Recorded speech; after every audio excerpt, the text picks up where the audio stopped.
Hi everybody, Tyson here. Currently a chef over at a place called the Commons Cafe. I've been a chef for several years, ever since I was 14 and I'm currently 38. So I've been doing this for a long time, cooking in several places from fine dining restaurants to stadiums to, well, right now a small little cafe and everything in between. Welcome to the new channel entitled Commons Foods at Home. It's where I work, and quite frankly, it's me bringing work home. Now, today's topic is going to be knives. A lot of people ask me what knife to get, what knife to have at home, and from my experience, there's really only 4 different kinds of knives. But this episode is going to teach you about knives in general. All right? So let's go over the parts of a knife. All right? A knife is broken down into 2 parts. You have the handle and you have the blade. All right? And in the handle, you'll see a piece of metal running through it that's actually part of the entirety of the knife called the tang. The tang is held together by rivets, and then at the end of it, there's the butt. Now the handle is usually made up of, sometimes you'll see it as plastic, sometimes you'll see it as wood, and other such as that. Now, the other side is the blade, all right? And the blade has several parts to it too. It may look simple, but each part is actually very, very important. And the first thing you have is called the spine of the knife. It's this part that runs along the back of the blade. On the opposite end, you have something called the cutting edge of the knife. That's obviously what you cut with. And then in between is something called the belly. All right? Now, part of the blade, cutting edge of the blade, you have the tip and the heel. All right? The tip obviously is what it is, a tip. And the heel is at the end of the blade. And surprisingly enough, this is the part that actually is most of the time the sharpest part of the knife, because it's the most underutilized part of the knife. And then the final part is connecting the blade and the handle is something called the bolster, which is actually very important too, because that's where your grip actually comes into. That's where your hands really should lay on a knife. For instance, when I'm holding it, you notice my thumb, my pointer finger are on the bolster. Now, I said there were 4 different kinds of knives you should get. The first one we're going to look at is called the paring knife.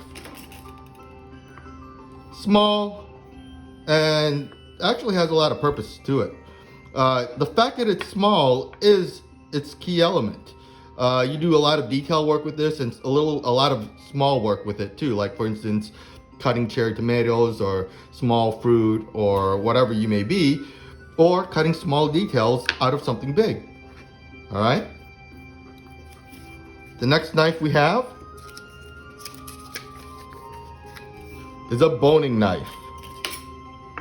Here we go. That's a boning knife. As you can see, its belly is very narrow. It has a heel right here that sticks out and protrudes a lot. But more importantly, it has a very thin tip. Very, very, very pointy tip. This is meant for, as the name suggests, boning anything you need to do. For instance, if you were, I don't know, deboning chicken, you would use this. It allows your knife to get in and when using this knife, you majority of the time use the tip of this knife to ride along the bone and separate the meat from the bone. The nice part about a knife like this is it kind of doubles up as a fillet knife because it is so bendy. As you can see, right there, has a lot of give. That allows you to press down and ride along, separating skin from meat. Really nice when dealing with fish. The next knife that we have is something called the bread or serrated knife. That guy. He's really great because he's, like the name suggests, really great for bread. Slicing bread, cutting into bread, especially bread with really hard exteriors and really soft underbellies. What it ends up doing is it actually, doesn't crush the bread while you cut it, because the serrations do all the work for you. And the final knife that we have is called a chef's knife. I have an 8-inch chef knife here, and quite frankly, this thing does slicing, dicing, poking, stabbing, whatever you really want. But it's a knife that a chef or anybody really would be using a majority of the time. This is our go-to knife. It's super universal for anything you need to do, from cleaning meats to cutting vegetables to chopping to slicing, and like I said, dicing. Anything you really need. This is the knife that if you had to only get one knife, I would suggest this knife.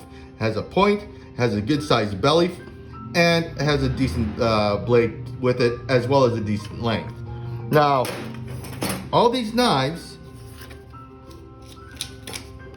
eventually need something called a honing steel. You guys seen this. Most people think it sharpens, but it doesn't really sharpen.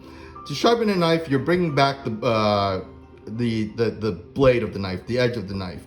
With honing, what you're doing is the micro fibers of the knife, or the knife in general, after using, it goes like that, the atoms.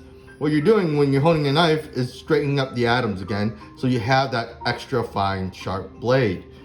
And how you do that is literally hold the steel and run your knife from the heel all the way to the point.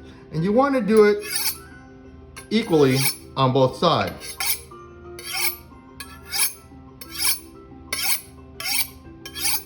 What that does is it brings back the blade. Now, if your blade is dull, completely dull, like it doesn't have a sharp anymore, it's eventually like that on an anatomical scale, you're gonna need to sharpen your knife. And with that, I suggest using knife sharpeners. A lot of people like using wet blocks. Other people just prefer the mechanical way. I personally like bringing my knives to a professional sharpener at a farmer's market and having them sharpened there. And usually I only need to do that, depending on usage of the knife, maybe once every other month or once a month. Now, people then ask me at the end, should I buy an expensive knife? The reality of it is, it's up to you. This knife right here cost me 30 bucks, and I bought it at a home goods store. And quite frankly, I like it. I don't like expensive knives myself, but some people do. When buying a knife, one thing you should really look at is, does it feel comfortable when you're holding that knife? Because of this area and the edge right here, if you prolong use, this knife can wear down on your finger right here. But it's all about comfort. It's all about what you feel like using. If you feel like using like an expensive knife, use it. Normally those last a little bit longer because it's a harder steel. But me personally, I'm all right with this. It's actually my favorite knife. And that's all I got about knives, really. Next time, guys, we'll go through knife safety. And if you like this video, please like it and subscribe and turn on your notifications. Bye, guys.